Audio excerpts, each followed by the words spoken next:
Hello students, welcome to winter classes. तो students, आज के वीडियो लेक्चर में हम लोग बात करेंगे क्लास 9 का, ठीक है, चैप्टर नंबर 5 दो चरांक वाले रेखीय समीकरण। इसके अंदर 5.1 हो चुका है, 5.2 का टोटल 10 सवाल थे। 5 सवाल का जो वीडियो है मैंने बना के अपलोड कर दिया है। अगर आप लोगों ने उस वीडियो को नहीं देखा है तो डिस्क्रिप्शन में उसकी लिंक मिल जाएगी, आप लोग उस वीडियो को देख सकते हो। आज के वीडियो में बचे हुए जो 5 सवाल है 6 से लेकर 10 तक, वो सारे 5 सवाल को हम लोग हल करेंगे, ठीक है।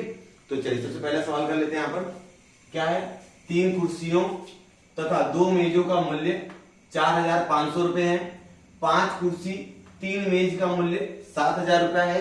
तो 2 कुर्सी 2 मेज का मूल्य कितना रहेगा, ठीक है ना।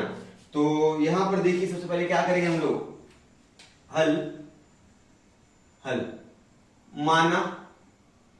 माना एक कुर्सी का, पहले एक कुर्सी का मूल्य देख लेते हैं। एक कुर्सी का मूल्य कितना है स्टूडेंट्स, x रुपए, और एक मेज का मूल्य y रुपए है। बात यहां से समझ में आ गई। तो चलिए अब देखो कितना बोला, 3 कुर्सी 2 मेज, ठीक है ना। तो हम लोग क्या बोलेंगे, 3 कुर्सी का मूल्य कितना हो जाएगा, 3x हो जाएगा। और 2 मेज का मूल्य कितना हो जाएगा, 2 मेज का मूल्य 2y हो गया। पहली शर्त क्या बोल रही है कि 3x प्लस 2y बराबर हमारे पास मूल्य हो जाएगा 4,500 रुपए। ये होगी आपकी पहली शर्त। यहां तक क्लियर है, ओके। अब 5 कुर्सी 3 मेज का मूल्य, तो हम लोग लिखेंगे 5 कुर्सी का मूल्य कितना रहेगा, 5 कुर्सी का मूल्य 5x रहेगा। और मेज कितना है, 3 मेज है, 3 मेज का मूल्य कितना रहेगा स्टूडेंट्स, 3y रहेगा। बात यहां से सही क्लियर है। चलिए दूसरी शर्त के अनुसार लिखेंगे, दूसरी शर्त से क्या हो जाएगा स्टूडेंट्स, 5x प्लस 3y बराबर 7,000। ओके, ये आपका हो गया समीकरण नंबर 2। अब समीकरण 1 और 2 को आप लोग देख रहे होंगे, न तो x का गुणांक बराबर है न तो y का गुणांक बराबर है। हमको जब भी 2 समीकरण हल करना है, युगपत समीकरण हल करना है, तो किसी एक चरांक का गुणांक बराबर होना चाहिए। मैं क्या करता हूं, y का विलोपन करना है तो y को मुझे बराबर करना पड़ेगा। अगर मैं y को बराबर करता हूं, इसका गुणांक लेके इस समीकरण में गुणा करूंगा, इसका गुणांक लेके ये वाले समीकरण में गुणा करूंगा। बात यहां तक क्लियर है। तो मैं लिखूंगा समीकरण 1 में 3 से और 2 में 2 से गुणा करने पर। बात क्लियर है, गुणा करने पर जब गुणा करोगे तो ये समीकरण आप 3 से गुणा कर रहे हो ना, समीकरण 1 में 3 से गुणा कर रहे हो तो 9 हो जाएगा, प्लस 3 दूना 6y हो जाएगा। इसके अंदर कितने से गुणा कर रहे हो आप बताइए, 3 से गुणा कर रहे हो ना, तो 0 0 रहेगा, 3 5 15 हासिल हो जाएगा, 3 चौक 12 और 1 13 हो जाएगा। यहां तक क्लियर है। ये समीकरण नंबर हो गया 3। आपने एक भी परिवर्तन किया इसलिए 3 हो जाएगा। अब इसी प्रकार समीकरण नंबर जो 2 है ना आपका, इसके अंदर आप 2 से गुणा करने वाले हो, तो 10x प्लस 6y बराबर, आप इसके अंदर 2 से गुणा करने वाले हो तो हो जाएगा 14,000, बराबर है। ये आपका समीकरण नंबर हो गया 4। अब समीकरण 3 और 4 को क्या करेंगे स्टूडेंट्स, हम लोग जोड़ देंगे, घटा देंगे, घटा देंगे। दोनों चिन्ह बराबर है तो घटा दिया जाता है, जब दोनों चिन्ह अलग अलग रहेगा तो जोड़ देना, ठीक है ना। तो जब इसको जोड़ेंगे तो यहां पर एक लाइन लिखना, समीकरण 3 और 4 को घटाने पर, ठीक, घटा देते तो गया। यहां पर 9x में से 10x जाएगा, माइनस x हो जाएगा। 14,500 में से 13,500 जाएगा, माइनस 500 आएगा। अब x का मान कितना हो जाएगा स्टूडेंट, 500 हो जाएगा। बात यहां तक क्लियर है। x का मान कितना आ गया, 500 आ गया। अभी आपको y का मान निकालना है। इस x का मान किसी भी एक समीकरण में रखो, y का मान आ जाएगा। तो मैं क्या लिखूंगा स्टूडेंट्स, x बराबर 500 समीकरण 1 में रखने पर। समीकरण 1 क्या है पहले वो देख लो आप लोग। समीकरण 1 आपका ये 3x की जगह में 500 रखा, प्लस 2y बराबर क्या आएगा स्टूडेंट्स बताइए, 4,500। ये 500 गुना 3 में करेंगे 1500, ये 1500 उठा के यहां ले जाइए, आपको क्या हो जाएगा 2y बराबर 4500 माइनस 1500। क्लियर है? तो 2y बराबर हो जाएगा 3000।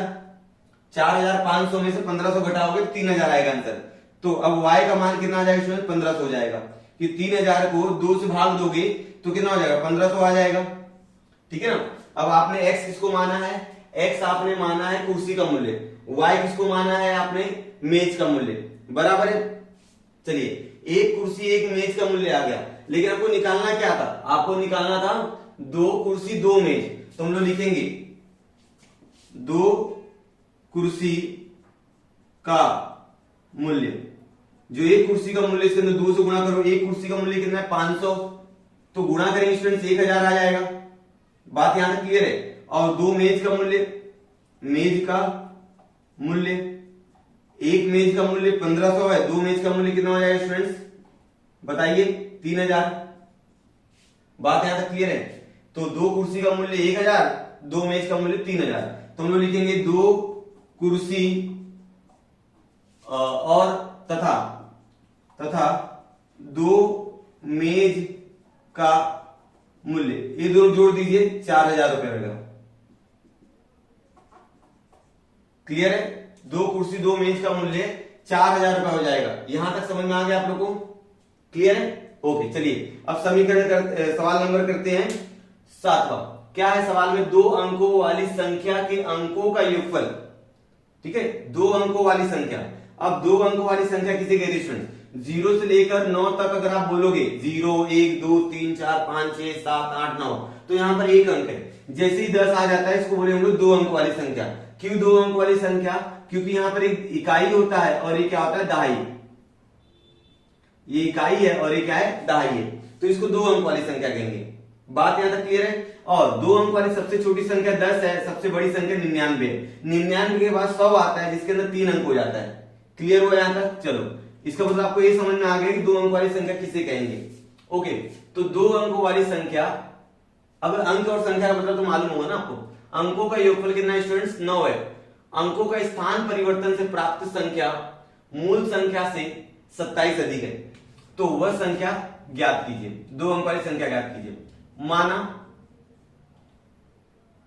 हल करेंगे। अब देखो, जब 2 अंक वाली संख्या होती है स्टूडेंट्स, उसके अंदर 2 स्थान होता है, इकाई स्थान होता है और दहाई स्थान होता है। तो हम लोग क्या बोलेंगे? माना इकाई स्थान की संख्या x और दहाई स्थान की संख्या कितना रहेगा स्टूडेंट? बताइए मुझे। y रहेगा। यहां तक क्लियर? क्लियर है क्या? अच्छा, मूल संख्या निकाल लेते हैं। मतलब संख्या क्या बनेगी? मूल संख्या। अब इकाई में आपको 1 से गुणा करना पड़ता, तो x रहेगा, दहाई में 10 से गुणा 10y। यहां तक क्लियर है? इकाई में 1 से गुणा करते, दहाई में 10 से गुणा करते, तो मूल संख्या हो जाएगी। क्लियर है? अब पहली शर्त से अब पहली शर्त में क्या है स्टूडेंट मुझे बताइए? बोला है कि 2 अंकों वाली संख्या के अंकों का योगफल। अब ये 2 अंक है ना, इनको जोड़ दीजिए, x प्लस वाई बराबर कितना स्टूडेंट? 9। ये आपका समीकरण नंबर हो जाएगा 1। यहां तक क्लियर है? ओके, अब अंकों का स्थान परिवर्तन से प्राप्त संख्या, हम लोग अंकों का स्थान परिवर्तन कर देते हैं। तो हम लोग लिखेंगे अंकों के स्थान परिवर्तन से प्राप्त संख्या। स्थान परिवर्तन करना मतलब स्टूडेंट्स क्या होता है? इकाई के स्थान पे दहाई जाएगा और दहाई के स्थान पे इकाई आएगा। जो ये संख्या है ना, तो इसको आप लोग लिखोगे 10x प्लस वाई। यहां तक क्लियर हो गई? अंकों के स्थान परिवर्तन से प्राप्त संख्या आपकी हो जाएगी। अब देखिए, अंकों के स्थान परिवर्तन से प्राप्त संख्या मूल संख्या 27 अधिक है। दूसरी शर्त से जो अंकों के स्थान परिवर्तन से जो प्राप्त संख्या है ना, ये जो है मूल संख्या का, जो मूल संख्या उससे 27 ज्यादा है। मूल संख्या जो थी हमारी, उसके अंदर 27 आपको क्या करना है? जोड़ देना है। अब इसको क्या करना है? मानक रूप में लाएंगे। जो युगपत समीकरण का मानक रूप होता है, उस मानक रूप में लाएंगे इसको। ये 10x है, ये यहां पर x आएगा, ये प्लस y है, ये यहां पर आएगा माइनस 10y बराबर 27। यहां तक क्लियर है? 10x में से एक x जाएगा स्टूडेंट्स, कितना आएगा? 9x आएगा, माइनस 9y हो जाएगा, यहाँ 27 हो जाएगा। क्लियर यहाँ तक? सब में 9 से भाग देना, समीकरण में 9 से भाग देने पर। यहाँ पर आप लोग लिखोगे समीकरण में 9 से भाग देने पर। अब यहाँ पर x माइनस वाई बराबर कितना हो जाएगा 3, ये समीकरण नंबर हो गया आपका 2। अब जब भी स्टूडेंट्स ध्यान से सुनिए, जब भी आपका सवाल शाब्दिक हो, मतलब इस तरह से कंडीशन लिखी हो, इस तरह शर्त लिखी हो, तो आपको क्या काम होता है, मेन काम क्या होता है कि कैसे भी करके, ठीक है, सवाल को एकदम अच्छे से पहले 2-3 बार पढ़ लो। जैसे आप 2-3 बार सवाल को पढ़ लोगे तो उसके अंदर जो शर्त दी है ना, उस शर्त के हिसाब से समीकरण बनाने की कोशिश करो। अगर आपके 2 समीकरण बन जाते हैं तो उसको हल करना तो आपको आता ही है, 5.1 में आपने सीखा हुआ है, ठीक है ना।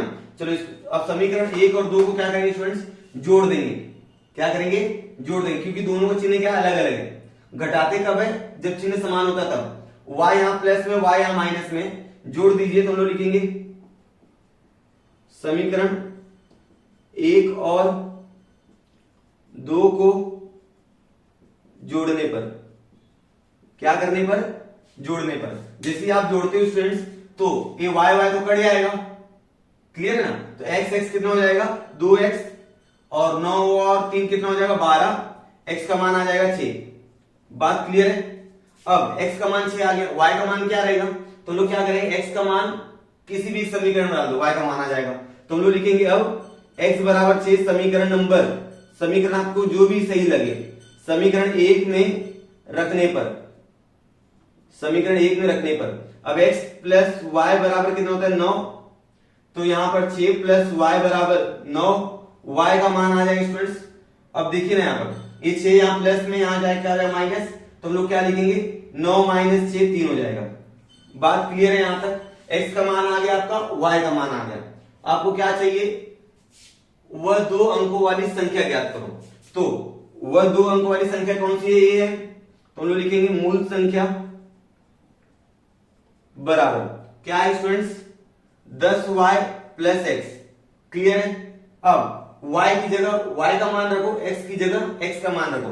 10, y का मान कितना हमारे पास 3, x का मान कितना है 6, ये हो जाएगा 30, ये प्लस 6 कितना हो जाएगा 36। बात क्लियर है कि नहीं। अब देखिए हमारा आंसर सही है कि नहीं वो चेक करते हैं हम लोग। पहली शर्त क्या थी, अंकों का योगफल 9 होना चाहिए। 3 और 6 को जोड़ो 9 हो रहा है, हाँ मतलब क्या है, सही है।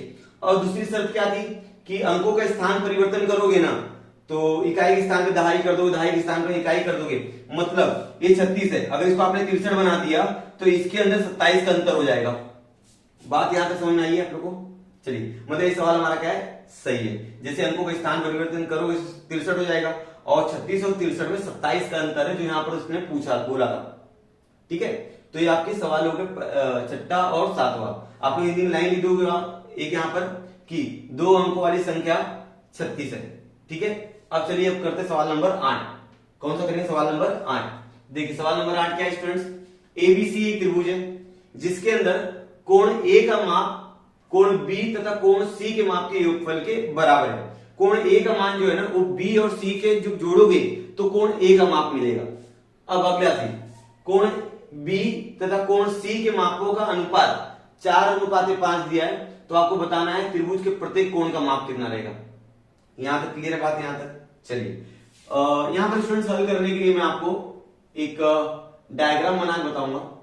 यहां मान लेते समकोण त्रिभुज है, वहां पर ऐसा बोला नहीं समकोण त्रिभुज है, ऐसा हम लोग मान लेते हैं त्रिभुज ए बी सी। ओके, ए का मान जो है ना वो बी और सी के योगफल के बराबर है, तो मैं बी का मान x मान लेता हूं, सी का मैं y मान लेता हूं, ठीक है ना, मानना तो पड़ेगा ना, ठीक है। चलिए अब क्या करेंगे, देखो माना कोण B बराबर x, कोण C बराबर y, सही बात है। ओके, अब पहली शर्त के अनुसार, पहली शर्त के अनुसार, अब पहली शर्त में क्या बोला स्टूडेंट्स, कोण A का मान B और C के माप के योगफल के बराबर है, तो कोण A बराबर कोण B प्लस कोण C, तो कोण A बराबर x प्लस y। पूरे यहां तक क्लियर है। ओके स्टूडेंट्स एक चीज याद रखिए, त्रिभुज के तीनों कोणों के मापों का योगफल कितना होता है 180 अंश होता है। तो हम लोग क्या करेंगे, त्रिभुज ABC में कोण A प्लस कोण B प्लस कोण C बराबर 180 80 अंश। त्रिभुज का क्या लगाएंगे, त्रिभुज का गुणधर्म, त्रिभुज का गुणधर्म लग गया, बराबर यहां तक। चलिए, तो कोण ए का मान स्टूडेंट्स कितना हमारे पास x प्लस वाई, यहां पे लिख दीजिए x प्लस वाई। कोण बी का मान हमारे पास x है, कोण सी का मान हमारे पास y है, यहां पर हो जाएगा 180। x कितना हो जाएगा, 2x प्लस 2y बराबर 180। अब देख रहे होंगे तो समीकरण में 2 से भाग दे सकते हो आप लोग, लिखेंगे समीकरण में 2 से भाग देने पर x प्लस वाई बराबर हो जाएगा 180 अंश। ये समीकरण नंबर मान लीजिए आप लोग 1 मान लीजिए। बात यहां तक क्लियर है क्या, ये पहला समीकरण बन गया। अच्छा, ये पहला समीकरण कैसे समझाया बना है, समझो हम लोग को। चलिए अब दूसरा समीकरण, कोण B कोण C के मापों का अनुपात, दूसरी शर्त से कोण B कोण C के मापों का अनुपात कितना है, 4:5 है। तो कोण B x है, कोण Y, क्लियर है कि नहीं यहां तक। अब क्या करेंगे स्टूडेंट, तिर्यक गुणा। जब तिर्यक गुणा करोगे तो हो जाएगा 5x बराबर 4y। ओके, अब कितना है, 5x माइनस 4y बराबर 0। समीकरण नंबर हो गया 2। ये आपका पहला समीकरण, ये आपका दूसरा समीकरण। अब समीकरण दोनों को हल करने के लिए किसी एक चरांक का गुणांक बराबर होना चाहिए। तो यहां पर y का गुणांक 1 है, यहां पर 4 है, यहाँ x का गुणांक 5 है, यहां पर 1 है, बराबर नहीं। तो समीकरण 1 में हम लोग 4 से गुणा कर देंगे, लिखेंगे समीकरण 1 में 4 से गुणा करने पर, जब गुणा करोगे तो 4x प्लस 4y बराबर 18 चौक 72 होता है 720। क्लियर है अंदर। ये समीकरण नंबर कितना हो गया, 3 हो गया।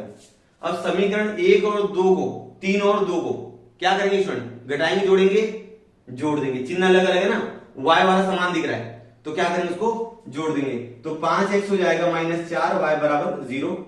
जोड़ देंगे स्टूडेंट्स तो हो जाएगा 9x, ये तो कट जाएगा 720। तो x का मान कितना आ जाएगा, 720 बटे 9। देखिए यहाँ पर x का मान 80 नहीं आएगा, हमने कुछ तो गलती की है। गलती क्या हुई है कि यहाँ पर आपने 2 से भाग दिया तो x y कर दिया, 180 को 2 से भाग दिए, यहाँ पर आएगा 90। ठीक है, गलती यहाँ पर हुई थी। जब आप ये समीकरण 1 में 4 से गुणा करोगे तो यहाँ पर हो जाएगा स्टूडेंट 4x 4y, यहाँ पर हो जाएगा 360। कितना हो जाएगा, 360। अब ये यहां तक सही है। अब यहाँ पर बचेगा 360। 360 में जब 9 से भाग दोगे तो कितना आएगा आपका, 40। तो x का मान कितना आ गया, 40। x का मान कितना आ गया स्टूडेंट, 40। अब x का मान 40 आ गया तो इस x का मान आप ये समीकरण में डालोगे, x का मान इस समीकरण में डालोगे, आपको y का मान आएगा। तो क्या है हमारे पास समीकरण, x प्लस वाई बराबर 90 है। तो यहाँ पर x की जगह हम लोग 40 रखेंगे, y का मान हमको निकालना है। तो y बराबर हो जाएगा 40, 90 माइनस 40। ओके, तो y का मान कितना आ जाएगा स्टूडेंट्स, 50 आ जाएगा। क्लियर है कि नहीं। तो यहाँ पर पूछा है कि त्रिभुज के प्रत्येक कोण का माप कितना रहेगा। तो कोण x किसके लिए आपने माना है, b के लिए, तो b का मान कितना हो गया 40। कोण y किसके लिए माना है आपने, c के लिए, तो c का मान कितना हो गया 50। और a का मान कितना रहेगा, ये 40 और 50 को यहां रखो, 90 हो जाएगा ना। बात यहां तक क्लियर है कि नहीं।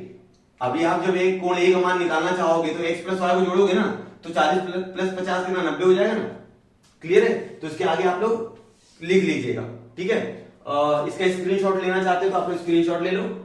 इसको मिटा के सवाल नंबर 9 और 10 करते हैं। ठीक है, अब हम लोग कर लेते हैं सवाल नंबर 9 और 10। सवाल नंबर 9 क्या देखा पहले उसको देख लेते हैं। ठीक है, 560 सेमी लंबाई वाला किसी रस्सी के 2 हिस्से इस प्रकार करना है कि छोटे हिस्से की लंबाई का दुगुना, छोटे हिस्से की लंबाई का दुगुना करना है। बड़े हिस्से की लंबाई का 1/3 गुना हो तो बड़े हिस्से की लंबाई ज्ञात करो। ठीक है, एक रस्सी है जिसको 2 भाग करना है। जो छोटा वाला हिस्सा रहेगा वो 2 गुना रहेगा और बड़ा वाला जो हिस्सा रहेगा वो 1/3 गुना रहेगा। बात यहां तक क्लियर है। तो हमको बड़े वाले हिस्से की लंबाई ज्ञात करनी है। तो मानते हैं हल माना छोटे हिस्से की लंबाई, यहां पर स्टूडेंट लंबाई 2 है इसलिए छोटे वाले को x मान लेंगे और बड़े वाले को क्या मान लेंगे, बड़े हिस्से की लंबाई को मान लेंगे y मीटर। बात यहां तक क्लियर है। अब छोटा हिस्सा बड़ा हिस्सा मिलके पूरे रस्सी की लंबाई कितनी हो जाएगी 560। तो हम लोग लिखेंगे पहली शर्त से जब हम लोग पहली शर्त लगाएंगे x प्लस वाई बराबर हो जाएगा हमारे पास कितना 560। ये हो गया आपका समीकरण नंबर 1। यहां तक क्लियर है। अब देखिए यहां पर क्या बोला है, छोटे हिस्से की लंबाई का 2 गुना। दूसरी शर्त से छोटे हिस्से की लंबाई का दुगना। दुगना यानी छोटा वाला हिस्सा क्या है हमारा 2x है, छोटा वाला हिस्सा x है ना, उसको 2 से गुना किया। ठीक है, बड़ा जो हिस्सा है, बड़े हिस्से की लंबाई का 1/3 गुना कितना, 1/3 गुने y। यहां तक क्लियर है स्टूडेंट्स। अब ये दोनों क्या आपस में बराबर है, तो 2x बराबर 1/3 y। यहां पर ये 3 का गुणा इसके साथ कर देंगे तो y बराबर हो जाएगा 6x। क्लियर है यहां तक, ये 3 को गुणा आपने 2 के साथ किया है तो 6x हो गया। क्लियर है। अब इस y का मान, ये y का मान समीकरण 1 में रख दो आप लोग। तो हम लोग लिखेंगे समीकरण 2 का मान समीकरण 1 में रखने पर समीकरण 2 का मान समीकरण 1 में रखने पर, ठीक है, समीकरण 2 का मान समीकरण 1 में रखेंगे तो y की जगह हम लोग लिखेंगे 6x। तो 6x बराबर 560, 7x बराबर 560, x बराबर हो जाएगा 560/7। x का मान कितना आ जाएगा स्टूडेंट्स 80। x का मान आ गया 80। अब x का मान किसी भी एक समीकरण में रख दो, y का मान आ जाएगा। तो हम लोग लिखेंगे x बराबर 80 समीकरण 1 में रखने पर। ठीक है, आप एक के नीचे एक लिखोगे, जगह नहीं इसलिए मैं यहां पर लिख रहा हूं, आप एक के नीचे एक लिखिएगा। तो 80 प्लस y बराबर 560, y बराबर 560 में से एक 80 जाएगा, यहां पर माइनस हो जाएगा, इसलिए y का मान आ जाएगा 480। तो आप लोग बता सकते हो छोटा वाला हिस्से की लंबाई 80 मीटर रहेगा, बड़े वाले हिस्से की लंबाई कितनी रहेगी 480 मीटर। तो बड़े हिस्से की लंबाई इसे लिखेंगे उत्तर में लिखेंगे बड़े हिस्से की लंबाई 480 मीटर है। क्लियर है यहां तक? यहां तो आपको समझ आ गया 480 मीटर क्या रहेगा बड़े हिस्से की लंबाई, और छोटे वाले हिस्से की लंबाई 80 मीटर रहेगी। ओके, चलिए अब अगला सवाल करते हैं। देखिए अगला सवाल क्या है, किसी स्पर्धा में कंपटीशन होता है ना, बहुत सारे कॉम्पिटिटिव एग्जाम्स होते हैं, तो किसी स्पर्धा में कुल 60 प्रश्न है, सही उत्तर के लिए 2 अंक मिलेगा, गलत उत्तर के लिए ऋण 1 अंक हो जाएगा। अगर आपने सही उत्तर दिया तो आपको 2 अंक मिलेगा, आपने गलत किया तो 1 अंक क्या हो जाएगा, कम हो जाएगा। प्रश्न का मतलब ये है, यशवंत ने 60 के सारे, यशवंत जो था वो 60 के 60 प्रश्न हल किया और उसको टोटल 90 अंक मिला। सही उत्तर और गलत उत्तर दोनों के मार्क्स मिलाए ना, तो कितना मिला उसको 90 अंक। तो बताइए उससे कितने प्रश्न गलत हुए, हल करते हैं। सही प्रश्न के लिए स्टूडेंट ध्यान देंगे, सही प्रश्न बराबर x, गलत प्रश्न के लिए क्या बोलते हैं लोग y। माना सही प्रश्न बराबर x, गलत प्रश्न बराबर y। सही प्रश्न x होंगे, गलत प्रश्न y रहेंगे। अब सही और गलत दोनों प्रश्न मिलाकर टोटल प्रश्न कितने बनते हैं 60। तो पहली शर्त से क्या हो जाएगा, x प्लस वाई बराबर कितना हो जाएगा 60। ये सही प्रश्न और गलत प्रश्न दोनों प्रश्न मिलाया, टोटल प्रश्न हमारे पास कितना है 60 है। यहां तक क्लियर हो गया। अब आगे सही प्रश्न के लिए दूसरी शर्त स्टूडेंट्स, दूसरी शर्त से सही प्रश्न के लिए 2 अंक बराबर। अब आपके सही प्रश्न कितने x है, तो इसके अंदर 2 से गुणा कर दिए 2x हो जाएगा, इतने अंक आएंगे। क्योंकि जितनी भी संख्या, जितने प्रश्न आप हल करोगे तो उसके अंदर 2 से गुणा करो, आपको उतने अंक मिल जाएंगे आपको। ठीक है, गलत प्रश्न के लिए ऋण 1 अंक, मतलब कितना आएगा, -y हो जाएगा। क्लियर, यहां पर ऋण 1 लिख के दिखाया नहीं मैंने। तो जब सही और गलत दोनों अंक आप जोड़ते हो तो आपको मिलता है 90। कितना मिलता है स्टूडेंट्स, 90। ये आपका समीकरण नंबर 2 हो गया। क्लियर है, क्योंकि यशवंत जो था उसने सही प्रश्न भी हल किया, गलत प्रश्न भी हल किया, दोनों के अंक को जोड़ा तो उसको 90 मिल गया। तो दोनों का अंक यहां पर है ना, ये तो उनकी संख्या है। बात यहां तक समझ में आ रही है? ओके, अब समीकरण 1 और 2 को अगर आप y का गुणांक देखोगे तो समान दिख रहा है, तो लोग क्या करेंगे, इसको जोड़ देंगे। जब जोड़ोगे स्टूडेंट्स, जब आप जोड़ दोगे तो आपको मिलेगा x और 2x, 3x, y क्या कट जाएगा, यहां पर 150 हो जाएगा। x बराबर 150/3, x बराबर हो जाएगा 50। y का मान कैसे निकलेगा, चलिए अब y का मान निकालते हैं। x बराबर 50 जो है वह किसी भी समीकरण में रख दीजिए। आपके पास दो समीकरण है, समीकरण 1 में रख दो ना, रखने पर समीकरण 1 क्या हमारे पास 50 प्लस y बराबर 60, तो y बराबर हो जाएगा 60 माइनस 50, y बराबर हो जाएगा 10। आप ध्यान सुनिए, आपको क्या पूछा उसने, कितने प्रश्न आपने गलत किए या कितने प्रश्न गलत हुए। गलत प्रश्न के लिए आपने y बोला है, तो y का मान कितना है, 10 आया। तो यशवंत ने 10 प्रश्न गलत किए। हम लोग उत्तर लिखेंगे स्टूडेंट्स, यशवंत ने 10 प्रश्न के उत्तर गलत दिए हैं। तो इस तरह से आपने देखा, यहां पर बड़ी रस्सी की लंबाई ज्ञात करना था 480, यहां पर गलत प्रश्न 10 रहेंगे, सही प्रश्न 50। सही बात है, हो गया ना 60, x प्लस वाई मिलाओगे तो हो जाएगा 60। क्लियर है यहां तक? ओके, अगर इसके अंदर आप 2 से गुणा करके 100 हो जाएगा, इसके अंदर 1 से गुणा करो -10 हो जाएगा, 100 में से 10 जाएगा 90 हो गया ना, दोनों का अंक। सही प्रश्न के लिए 2 अंक ना, तो 50 में 2 से गुणा करोगे 100 हो जाएगा, ये -10 क्योंकि इसको 1 अंक मिले -1, तो -10 100 90 हो जाएगा। ये समीकरण हमारा सही हो गया। मतलब जब x और y का मान आ जाता है तो उस मान को आप किसी भी एक समीकरण में रख दीजिए। अगर उस समीकरण संतुलित हो जाता है तो हम लोग क्या बोलेंगे, दिया गया जो भी x और y का मान रहेगा वो समीकरण का हल रहेगा। तो स्टूडेंट्स यहां तक हमने क्वेश्चन नंबर 6, 7, 8, 9, 10 ये 5 सवाल हमने हल किए। 5 सवाल मैंने पहले वाले वीडियोस में ही बना के अपलोड किया हुआ, आप इस वीडियो के डिस्क्रिप्शन में उसकी लिंक मिल जाएगी, या तो आप प्लेलिस्ट में जाके उन वीडियोस को देख सकते हो। तो स्टूडेंट्स मिलते हैं नेक्स्ट वीडियो में, इसी तरह के कोई नया चैप्टर स्टार्ट करेंगे। अगर आप लोगों ने स्टूडेंट्स अभी तक हमारे चैनल को सब्सक्राइब नहीं किया है तो प्लीज चैनल को सब्सक्राइब कर दीजिए, अपने दोस्तों के साथ वीडियो को शेयर कीजिए। वीडियो अगर आपको पसंद आए तो वीडियो को लाइक कीजिएगा। तो मिलते हैं नेक्स्ट वीडियो में, तब तक के लिए धन्यवाद।